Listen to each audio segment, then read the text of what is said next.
Children ఇక్కడ ఒక do you know box ఉంది చూడండి. Akbar in 1575 CE built a meeting house of worship called Ibadat Khana at Fatehpur Sikri.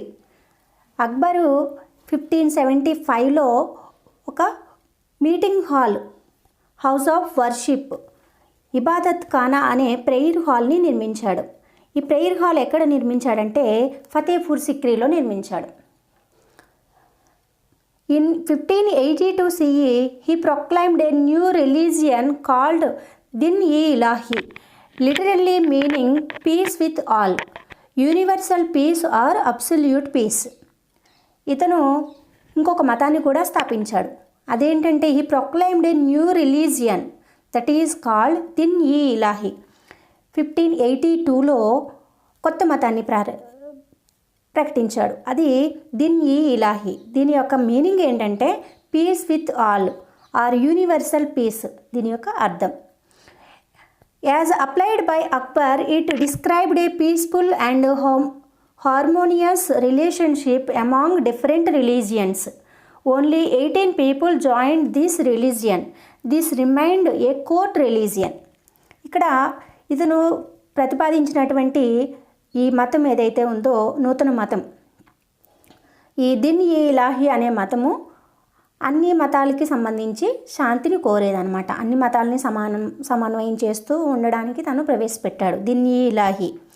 అయితే ఇందులో 18 members మాత్రమే జాయిన్ అయ్యారు. Only 18 people joined in this religion. ఈ మతంలో 18 పీపుల్ మాత్రమే జాయిన్ అయ్యారు. And this remained a court religion. అంటే ఇది ఆస్థాన మతముగా మిగిలిపోయింది, కోర్ట్ రిలీజియన్గా మిగిలిపోయింది. ఎక్కువ మంది అందులో జాయిన్ అవ్వలేదు. ఇక్కడ ఒక ఇమేజ్ ఇవ్వడం జరిగింది చూడండి, ఇబాదత్ ఖానా. ఇబాదత్ ఖానా అనేది హౌస్ ఆఫ్ వర్షిప్. ఇది ఒక ప్రార్థనా మందిరం అన్నమాట.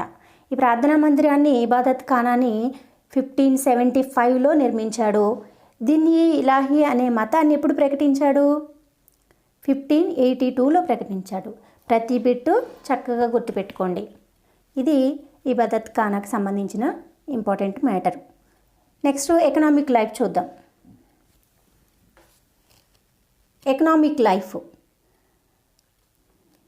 The Indian economy prospered under the Mughal empire. Agricultural and trade also progressed. Agriculture was the main occupation of the people. ఇక్కడ మొఘలుల యొక్క కాలంలో ఇండియన్ ఎకానమీ బాగా అభివృద్ధి చెందింది. అలాగే అగ్రికల్చరు, ట్రేడు, వ్యవసాయము, వ్యాపారము కూడా అభివృద్ధి చెందాయి. ఆ రోజుల్లో ప్రజలకి main occupation agriculture. The Mughals were responsible for building an extensive road system, creation of uniform currency and the unification of the country. Unification of the country అంటే దేశాన్ని అంతటినీ ఏకం చేసి పరిపాలించడం. అలాగే ఎక్స్టెన్సివ్ రోడ్ సిస్టమ్, రోడ్ల నిర్మాణంలో కానీ, క్రియేషన్ ఆఫ్ యూనిఫామ్ కరెన్సీ, దేశమంతటా ఒకే కరెన్సీ ఉండే విధానాన్ని తీసుకురావడం కానీ, ఇవన్నీ కూడా మొఘలు చేసినటువంటి అభివృద్ధి పనులు. The umpire had an extensive road network by building public works department setup by the Mughals. ఈ రోడ్ నెట్వర్క్ సిస్టమ్ అనేది, పబ్లిక్ వర్క్ డిపార్ట్మెంట్ అనేది మొఘలుల చేత ప్రారంభించబడింది. It designed, constructed and built and maintained roads linking towns, cities across the empire. This was one of the reasons for the expansion of trade. వ్యాపారం అభివృద్ధి చెందాలంటే రోడ్లు బాగుండాలి కదా. మొఘలుల కాలంలో రోడ్ సిస్టమ్ అనేది చాలా బాగా డెవలప్ అయ్యింది. The important source of income was the revenue from agricultural tax. వీళ్ళకి ఎక్కువగా ఇన్కమ్ దేని నుంచి వచ్చేది అంటే అగ్రికల్చర్, వ్యవసాయ పన్ను నుంచి ఎక్కువగా దేశానికి ఆదాయం, రాజ్యానికి ఆదాయం వచ్చేది. నౌ కాయినేజ్ అంటే నాణాలు, వాళ్ళు ఉపయోగించినటువంటి నాణాలు ఏమిటి? The Mughals adopted and standardised the rupee, silver and dam copper currencies introduced by the Sur Emperor Sher Sur during his brief rule. The dam was initially the most common coin in Akbar's time. ఇక్కడ సూర్యవంశానికి చెందినటువంటి షేర్షా తన పరిపాలనా కాలంలో ప్రవేశపెట్టినటువంటి silver coin, ఇది rupee. తర్వాత dam coin, it is copper coin, ఇది మొఘలుల కాలంలో ఉండేది. తర్వాత ఈ డ్యామ్ కాయిన్ అనేది అక్బర్ కాలంలో ప్రవేశపెట్టడం జరిగింది. అక్బర్ కాలంలో ఎక్కువగా చలామణిలో ఉండేది. ఇక్కడ గమనించండి కాయిన్స్ని, ఇది సిల్వర్ కాయిన్, అదే కాపర్ కాయిన్. ఓకే. అగ్రికల్చర్లో Indian agricultural production increased under the Mughal empire. A variety of crops were grown, including food crops such as wheat, rice, barley, and cash crops such as cotton, opium, and indigo. మొఘలుల కాలంలో పండించినటువంటి పంటలు ఇవన్నీ, wheat, rice, barley, ఇవన్నీ కూడా food crops. Cash crops అంటే వాణిజ్య పంటలు అంటాం. సచ్ యాజ్ కాటన్, ఓపియం అంటే నల్లమందు, అండ్ ఇండిగో అనేది పూర్వకాలంలో బ్రిటిష్ వాళ్ళ కాలంలో కూడా ఈ ఇండిగో అనే పంటను ఎక్కువగా పండించేవారు. దీన్ని మన దేశం నుంచి పండించి ఇది బ్రిటన్కి తరలించేవారు. ఇండిగో అనేది దేంట్లో వాడతారంటే, ఆ రోజుల్లో వస్త్రాలు తయారు చేసేవారు కదా, వైట్ క్లాత్స్ తయారు చేశారు కదా, ఆ వైట్ క్లాత్స్కి ఇంకా వైటనింగ్ ఇవ్వడానికి, తెల్లదనాన్ని ఇవ్వడానికి ఈ ఇండిగో, నీలిమందు అంటారు తెలుగులో దీన్ని పండించేవారనమాట. ఈ పంటలన్నీ కూడా అక్బర్ కాలం నుంచి కూడా, అంటే మొఘల్ ఎంపరర్ కాలం నుంచి కూడా ఉన్నాయి. Indian cultivators began to grow extensively the commercial crops maize and tobacco. Indian cultivators, మన భారతీయ రైతులందరూ కూడా ఎక్కువగా కమర్షియల్ క్రాప్స్కి ఎక్కువ ఇంపార్టెన్స్ ఇవ్వడం జరిగింది. అవి ఏంటంటే మెయిజ్ అండ్ టొబాకో. మెయిజ్ అంటే మొక్కజొన్న, ఈ పంటలను కూడా ఎక్కువగా పండించేవారు. ఇది అగ్రికల్చర్కి సంబంధించింది. నెక్స్ట్ జప్త్ అనే అది ఉంది చూడండి, వాళ్ళ యొక్క రెవెన్యూ సిస్టంలో పద్ధతి అనమాట జప్త్ అనేది. ఒక రెవెన్యూ సిస్టంలో ఇది ముఖ్యమైనది. A remarkable feature of the Mughal system under the Akbar was his revenue administration, and it developed largely under the supervision of his famed revenue minister రాజా తోడర్మల్. అక్బర్ యొక్క రెవెన్యూ మినిస్టర్ రాజా తోడర్మల్ ఆధ్వర్యంలో ఈ జప్త్ అనే రెవెన్యూ సిస్టమ్ బాగా అభివృద్ధి చెందింది. Chittor and Ranthambore, Akbar decided to shift his capital from Agra to a new location on the Sikri's ridge to honour of the Sufi saint Sheikh Salim Chishti. Akbar Chittor, Ranthambore విజయాలకి గుర్తుగా తన యొక్క క్యాపిటల్ని ఆగ్రా నుంచి న్యూ లొకేషన్కి షిఫ్ట్ చేయాలనుకున్నాడు, న్యూ ప్లేస్కి. అది ఎక్కడంటే ఎవరి గౌరవార్థం అంటే honour of Sufi saint Sheikh Salim Chishti యొక్క గౌరవార్థం తన యొక్క క్యాపిటల్ని షిఫ్ట్ చేయాలనుకున్నాడు. And here he commenced the construction of a planned walled city. He named the city Fatehabad. ఒక పట్టణాన్ని నిర్మించి ఆ పట్టణంలో తన యొక్క క్యాపిటల్ని పెట్టాలనుకున్నాడు. ఎవరి గౌరవార్థం నిర్మించాడు ఆ పట్టణాన్ని అంటే షేక్ సలీం చిస్టి మత గురువు అయినటువంటి అతని పేరు మీదుగా ఫతేబాద్ అనే పట్టణాన్ని నిర్మించాడు. With Fateh meaning victorious. Fateh అంటే విజయానికి గుర్తుగా విజయం అని అర్థం అనమాట. Which was later called Fatehpur Sikri is one of the best preserved collections of Mughal architecture in India. ఇక్కడ ఫతేపూర్ సిక్రీ అనే దానికి ఆ పేరు ఎలా వచ్చిందంటే, అక్బరు షేక్ సలీం చిస్టి అతని యొక్క పేరు మీదుగా ఫతేబాద్ను నిర్మించాడు. ఎక్కడ అంటే ఆ లొకేషను సిక్రీ రిడ్జ్ అనే ప్రాంతంలో, దానికి ఫతేబాద్ అని పెట్టాడు పేరు. తర్వాతి కాలంలో దాన్ని ఫతేపూర్ సిక్రీగా పిలవడం జరిగింది. ఇది one of the best collection from Mughal emperors. Buland Darwaza. Children ఇక్కడ ఒక ఇమేజ్ ఉంది చూడండి, బులంద్ దర్వాజా. ఈ బులంద్ దర్వాజాని ఎవరు నిర్మించారంటే అక్బర్ నిర్మించాడు. దేనికి గుర్తుగా నిర్మించాడంటే గుజరాత్ మీద విజయం సాధించినందుకు గుర్తుగా ఫతేపూర్ సిక్రీలో ఈ బులంద్ దర్వాజాని నిర్మించాడు. ఇది రెడ్ ఫోర్ట్. ఇది నిర్మించింది ఎవరు అంటే Shahjahan. This Red Fort built by Shahjahan. This Taj Mahal built by Shahjahan. The memory of his wife Mumtaz Mahal. Mumtaz Mahal మెమరీగా జ్ఞాపకార్థం ఈ తాజ్ మహల్ని నిర్మించడం జరిగింది. ఇది వైట్ మార్బుల్తో నిర్మించారు. ఇది ప్రపంచంలోని 7 వండర్స్లో వన్ ఆఫ్ ద వండర్. ప్రపంచ వింతలలోనూ ఇది ఒకటిగా గుర్తించబడిందనమాట తాజ్ మహల్.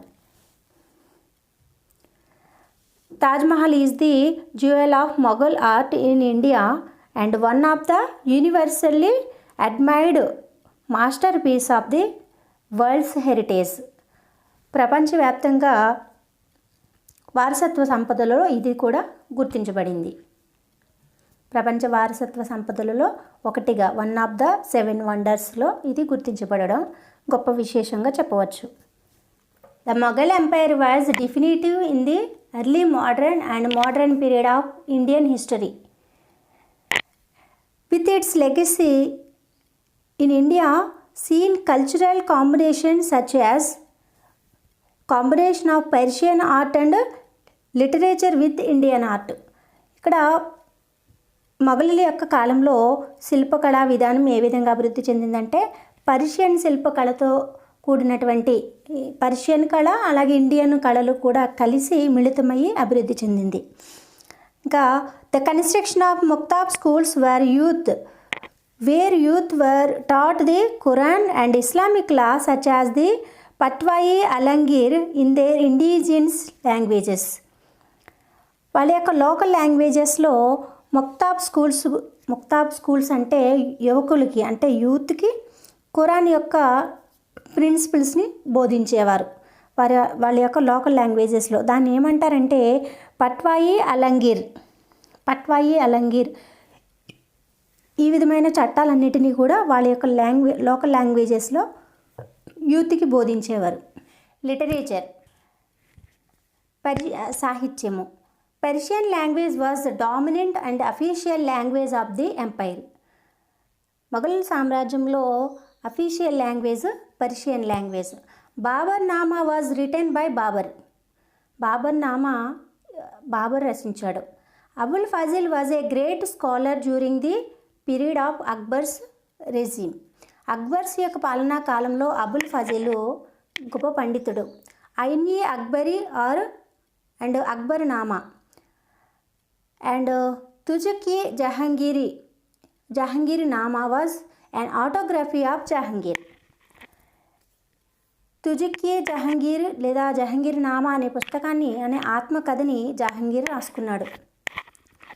అండ్ షాజహాన్ సన్ దారా Shikoh translated Bhagavad Gita Mahabharata into Persian languages.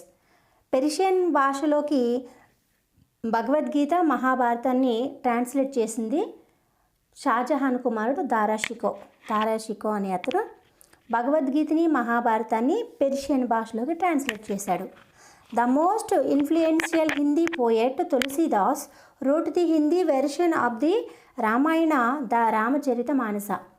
రామచరితమానస అనే పుస్తకాన్ని అంటే రామాయణాన్ని రామచరితమానస పేరిట హిందీలో రాసించింది తులసీదాస్.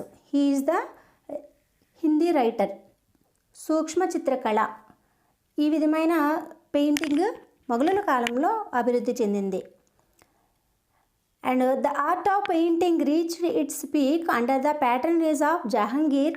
మొఘల్ పెయింటింగ్స్లో బాగా అభివృద్ధి చెందింది జహంగీర్ కాలంలో. The colours peacock blue, Indian red were newly introduced in the Mughal paintings.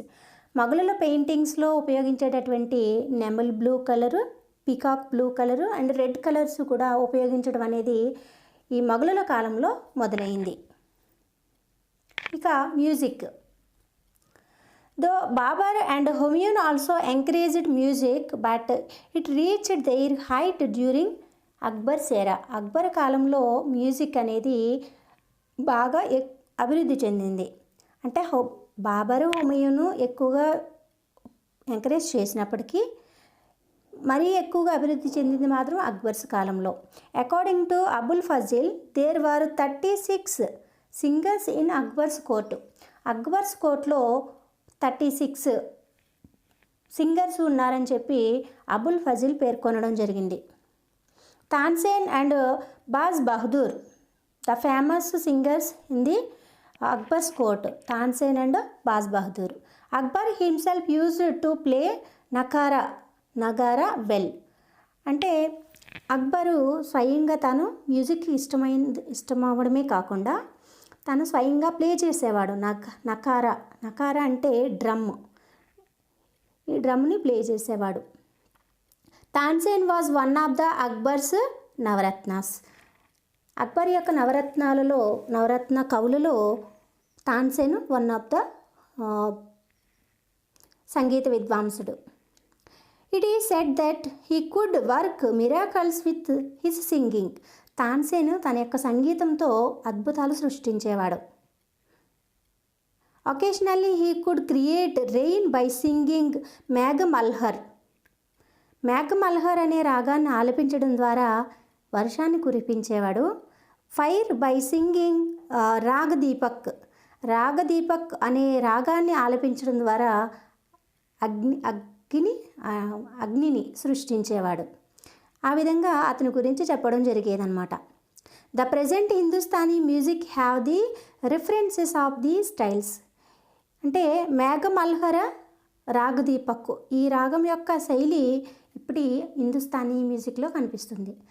అంటే పాటలు సంగీతం ద్వారా అద్భుతాలు సృష్టిస్తారంటారు కదా. అంటే మేఘమల్హర్ రాగం పాడడం ద్వారా వర్షం కురిసేదంట.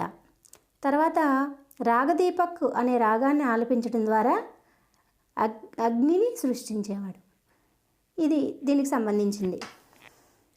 The decline of Mughal empire started with Shahjahan and ended with Aurangzeb. Mughal సామ్రాజ్య పతనం అనేది షాజహాన్ కాలంలో ప్రారంభమయ్యి ఔరంగజేబు కాలంలో ఎండ్ అయ్యింది. పూర్తిగా సామ్రాజ్యము క్షీణించింది. The Mughal empire declined quickly after the death of Aurangzeb. Aurangzeb మరణం తర్వాత మొఘల్ సామ్రాజ్యం పూర్తిగా క్షీణించింది.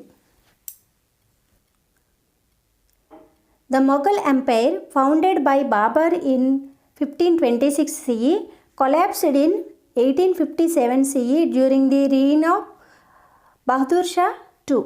బహదూర్ షా II కాలంలో మొఘల్ సామ్రాజ్యము పూర్తిగా అంతరించిపోయింది. 1857లో మొఘల్ సామ్రాజ్యం ప్రారంభమైంది 1526లో, అయితే అంతరించిపోయింది 1857లో. లాస్ట్ రూలర్ ఎవరు అంటే Bahadur Shah. Contemporary Kingdom means సమకాలీన రాజ్యము. ఇక్కడ మొఘల్ ఎంపైర్కి కాంటెంపరీ కింగ్డమ్ ఏంటి అంటే ఇక్కడ మరాఠా కింగ్డమ్. ఇప్పుడు దీని గురించి మనం చూద్దాం. The contemporary rulers during Mughals were Afghans, Rajputs, Marathas and Bahmani kings. They opposed Mughal rulers and fought with them. In course of time, most of these rulers could not completely succeeded in defeating Mughals. వీళ్ళకి మొఘలులకి contemporary రూలర్స్గా ఉన్నటువంటి వాళ్ళు Afghans, Rajputs, Marathas, బహ్మన్ Kings. వీళ్ళందరూ కూడా వీళ్ళలో చాలామంది మొఘలులతో యుద్ధం చేసి ఓడిపోయారు. అయితే మరాఠా రూలర్స్ మాత్రం అతన్ని అపోజ్ చేశారు. Shivaji Maratha Kingdom. Marathas were the ones who fought relentlessly against the Mughals in the Deccan region. When Mughals were at their height of power in North India, Shivaji was the founder of the Maratha kingdom. ఇక్కడ మొఘలులు తమ సామ్రాజ్యాన్ని విస్తరింపచేసుకుని పీక్స్లో ఉన్నటువంటి టైంలో డెక్కన్లో మరాఠా కింగ్డమ్ని స్థాపించింది ఎవరు అంటే శివాజీ. ఇతను మరాఠాస్ అందరూ కూడా ఇతనితో పాటు Marathas they fat రెలెంట్లెస్లీ against Mughals. రెలెంట్లెస్లీ అంటే విరామం లేకుండా లేకపోతే కనికరం లేకుండా వీళ్ళు వాళ్ళతో పోరాటం చేస్తూ వచ్చారు. Shivaji was born in Shivneri fort near Pune. Shivaji Pune సమీపంలో ఉన్నటువంటి శివనేరి కోటలో జన్మించాడు. His father was Shahaji Bhonsle. అతని ఫాదర్ పేరు Shahaji Bhonsle. He held a high post in the office of the sultan of Bijapur. Bijapur సుల్తాన్ యొక్క ఆస్థానంలో హై పొజిషన్లో ఉన్నాడు. Shivaji was brought up under the care of his mother Jijabai. Jijabai అతన్ని పెంచింది. అతని తల్లి జిజియాబాయి అతను పెంచింది.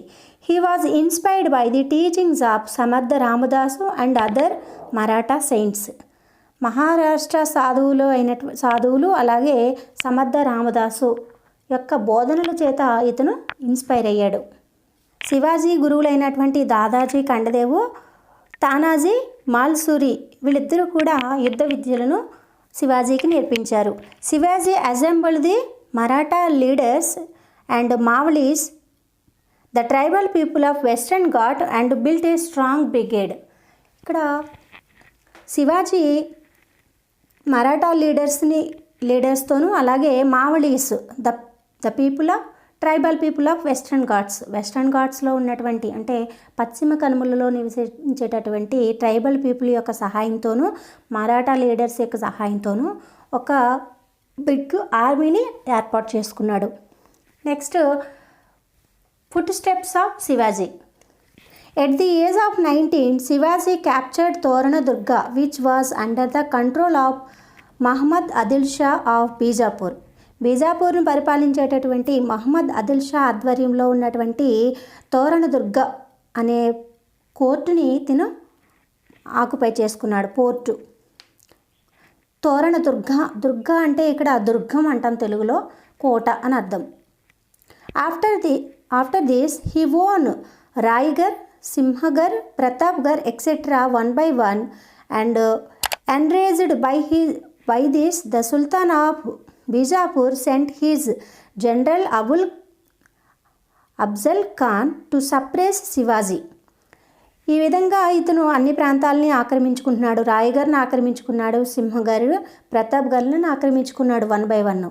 సో ఇది చూసినటువంటి బీజాపూర్ సుల్తాన్ ఏం చేశాడంటే అఫ్జల్ ఖాన్ని పంపించాడు శివాజీని అణిచివేయమని చెప్పి, to suppress Shivaji. Afzal Khan wanted to kill Shivaji deceitfully means మోసపూరితంగా అతన్ని చంపాలనుకున్నాడు Afzal Khan. So he invited Shivaji under the pretext of reconciliation. ఇక్కడ ఒక సంధి ప్రీటెక్స్ట్ ఆఫ్ రీకన్సిలైజేషన్ అంటే సంధి ఏర్పాటు చేసుకుందాం, మ్యూచువల్ అండర్స్టాండింగ్ కోసం ఒక అగ్రిమెంట్ కుదుర్చుకుందారా అని చెప్పి శివాజీని పిలిచాడు. ఎలా పిలిచాడు? డిసీట్ఫుల్లీ మోసపూరితంగా అతన్ని చంపేయాలన్న ప్లాన్తో పిలిచాడు. Expecting this Shivaji killed Afzal Khan with vyaghra nakha tiger's claw, a weapon that he had with him. Afzal Khan యొక్క కుట్రను గమనించినటువంటి శివాజీ తనతో పాటు తీసుకెళ్ళినటువంటి వ్యాఘ్ర నఖ అంటే టైగర్స్ క్లా, అక్కడ ఇమేజ్ ఇస్తున్నాను చూడండి. ఈ విధంగా శివాజీ అఫ్జల్ ఖాన్ని తన యొక్క మోసపూరితమైన యాక్ట్ గమనించి అతన్ని చంపివేయడం జరిగింది. On learning these advancements of Shivaji, Aurangzeb sent his general Shaista Khan to Deccan province to curb him down. ఇక్కడ శివాజీ యొక్క విజయాలను తెలుసుకున్నటువంటి ఔరంగజేబు అతన్ని అణిచివేయడానికి తన సేనాధిపతి అయిన సైస్టా ఖాన్ని ఇక్కడికి పంపించాడు, శివాజీ మీదకి పంపించాడు. But clever Shivaji was able to defeat Shaista Khan. ఇక్కడ ఔరంగజేబు పంపించినటువంటి సైస్టా ఖాన్ని కూడా శివాజీ ఓడించాడు కదా. ఈ ఇమేజ్ ఏంటంటే రాయ్గఢ్లోని శివాజీ యొక్క fort, Shivaji fort in Raigad. Khan ఎప్పుడైతే శివాజీ ఓడించాడో తిను బాగా కోపోద్రేకుడైపోయాడు, mad and. So he sent a huge army under the leadership of Raja Jai Singh. Jai Singh యొక్క ఆధ్వర్యంలో ఒక పెద్ద సైన్యాన్ని శివాజీ మీదకి పంపించాడు. Jayasimha defeated Shivaji and captured a few Maratha forts. శివాజీని జయసింహ ఓడించి మరాఠా పోర్ట్లన్నిటినీ కూడా, ఫోర్ట్స్ అంటే కోటలు, ఆ కోటలన్నిటినీ కూడా ఆక్యుపై చేసుకున్నాడు. At the end of Jayasimha invited Shivaji to come to treaty with Aurangzeb. Aurangzeb arrested Shivaji on his arrival and kept him in the prison of Agra. Jayasimha శివాజీని ఓడించాడు. ఓడిపోయిన శివాజీని మళ్ళీ ఔరంగజేబ్ దగ్గరికి పిలిచాడు. శివాజీ ఔరంగజేబ్ దగ్గరికి వెళ్తూ ఉన్నప్పుడు ఆగ్రాకు వచ్చిన తర్వాత అతను ఇమీడియట్గా అరెస్ట్ చేసి జైల్లో పెట్టాడు. బట్ శివాజీ తెలివైనవాడు కదా, ఏం చేశాడు? Shivaji cleverly escaped from the jail and reached his capital. Shivaji మళ్ళీ అక్కడ జైలు నుంచి తప్పించుకుని తన యొక్క క్యాపిటల్ నగరానికి చేరుకున్నాడు. After that he వోన్ all the ports that he had last to Mughals. He attacked Surat and ransacked heavy wealth from there. ఇతను jail నుంచి బయటకు వచ్చిన తర్వాత ఏ అయితే తన కోటల్ని కోల్పోయాడో, మొఘలులు తీసుకున్నారో ఆ కోటలన్నిటినీ తిరిగి సంపాదించుకున్నాడు. అంతేకాకుండా సూరత్ మీద దాడి చేసి అక్కడ ఉన్నటువంటి వెల్త్ అంతటినీ కూడా తీసుకుపోయాడు. నెక్స్ట్ కోరనేషన్ ఆఫ్ శివాజీ యొక్క పట్టాభిషేకం. In Raigad, Shivaji was conferred with the title Chhatrapati and was crowned King of Maratha in a grand ceremony. Shivaji Chhatrapati అనే బిరుదుతో మరాఠాల యొక్క రాజుగా పట్టాభిషేకం చేయబడ్డాడు. He ordered his soldiers to respect women and other religious texts. ఇతను మరాఠాలకు రాజుగా అయిన తర్వాత, మరాఠా సామ్రాజ్యానికి రాజు అయిన తర్వాత ఇతను తన సోల్జియర్స్కి ఏమని చెప్పాడంటే, he ordered his soldiers to respect women and other religious texts. ఇతర యొక్క మతాల యొక్క గ్రంథాలని గౌరవించండి, అలాగే మహిళలను గౌరవించండి అని చెప్పి తన సైనికులకి చెప్పాడు. ఎందుకంటే యుద్ధం చేసినప్పుడు యుద్ధంలో సైనికులతో పాటు మహిళలు కూడా పట్టుబడతారు కదా, అలాంటి మహిళలను గౌరవించమని చెప్పి తన సైనికులకి చెప్పేవాడు. Though he had less formal education, his cleverness, administrative abilities and strategies were excellent. He trained his army in guerrilla warfare and made them great warriors. ఇతను పెద్దగా చదువుకోలేనప్పటికీ తన యొక్క తెలివితేటలు ఉపయోగించి మంచి అడ్మినిస్ట్రేషన్ చేసేవాడు. అలాగే యుద్ధంలో మంచి స్ట్రాటజీస్ అంటే యుద్ధంలో మెలకువలు ఎక్కువగా ఉపయోగించేవాడు. అలాగే గొరిల్లా వార్ఫేర్ అంటే కాపు కాసి సడన్గా దాడి చేయడం అనేది తన సైనికులకి నేర్పేవాడు. గొరిల్లా యుద్ధ విద్యలని వాళ్ళకి నేర్పించి వాళ్ళతో యుద్ధం చేయించేవాడు. He developed naval force. He was very much loved by his people and remained a role model for them. ఇతను మంచి రాజుగా పేరు తెచ్చుకున్నాడు Shivaji. He loved by his people. తన యొక్క సామ్రాజ్యంలో తనని అందరూ ఇష్టపడేలాగా చేసుకున్నాడు, మంచి పరిపాలన ఇచ్చాడు. And he developed naval force అంటే నౌకా యొక్క విధానాన్ని అభివృద్ధి చేశాడు Shivaji. Though Shivaji devoted Hindu, he respected other religions. He ordered he soldiers to respect women and other religion text. ఇతను హిందూ అయినప్పటికీ ఇతర మతాలని గౌరవించమని, మహిళల్ని గౌరవించమని చెప్పి తన సైనికులకి చెప్పేవాడు. Though he has less formal education, his cleverness, administrative abilities and strategies were excellent. అతను తక్కువగా చదువుకున్నప్పటికీ అతని యొక్క administrative abilities and strategies they are excellent.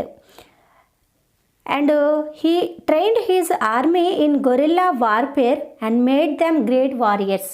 Gorilla వార్ఫేర్లో తన యొక్క సైన్యానికి శిక్షణనిచ్చి మంచి సైనికులుగా తయారు చేశాడు. He developed naval force. నౌకా విధానాన్ని అభివృద్ధి చేశాడు. He was very much loved by his people. అతన్ని తన యొక్క రాజ్యంలోని ప్రజలందరూ కూడా బాగా ఇష్టపడేవారు. He made friendship with the Mavlis, the tribal people, and imbibed a spirit of nationalism among them. ఇక్కడ ట్రైబల్ పీపుల్ అయినటువంటి గిరిజన ప్రజలైనటువంటి మావ్లీస్తో మంచి రిలేషన్ని కొనసాగించాడు. వాళ్ళలో జాతీయత భావాన్ని పెంపొందింపచేశాడు. His spirit of patriotism remained an inspiration to the national leaders like Tilak, Savarkar. Shivaji యొక్క ప్యాట్రియాటిజం జాతీయతా భావము ఇతర నాయకుల్ని ఇన్స్పైర్ చేసింది. వాళ్ళలో ముఖ్యంగా బాలగంగాధర్ తిలక్, వీర్ సావర్కర్. వీళ్ళిద్దరూ కూడా స్వాతంత్రోద్యమంలో బ్రిటిష్ వాళ్ళతో పోరాటం చేసిన వాళ్ళు. వీళ్ళు శివాజీ వలన ఇన్స్పైర్ అయ్యారు. There were 8 ministers called Ashtapradhans to assist him in administrative matters. శివాజీకి పరిపాలనా విధానంలో సహాయపడడానికి 8 మినిస్టర్స్ ఉండేవారు. ఆ 8 మినిస్టర్స్ని అష్టప్రధాన్స్ అంటారు. అష్టదిగ్గజాస్ అంటే శ్రీకృష్ణదేవరాయల ఆస్థానంలోని వాళ్ళ కవుల్ని అష్టదిగ్గజాస్ అంటాం. అయితే ఇక్కడ అష్టప్రధాన్స్ అంటే శివాజీ ఆస్థానంలోని మంత్రులని అష్టప్రధాన్స్ అంటారు. అది గుర్తుపెట్టుకోండి. The prime minister was called Peshwa. Shivaji కాలంలో ప్రైమ్ మినిస్టర్ని పీష్వా అని పిలిచేవారు.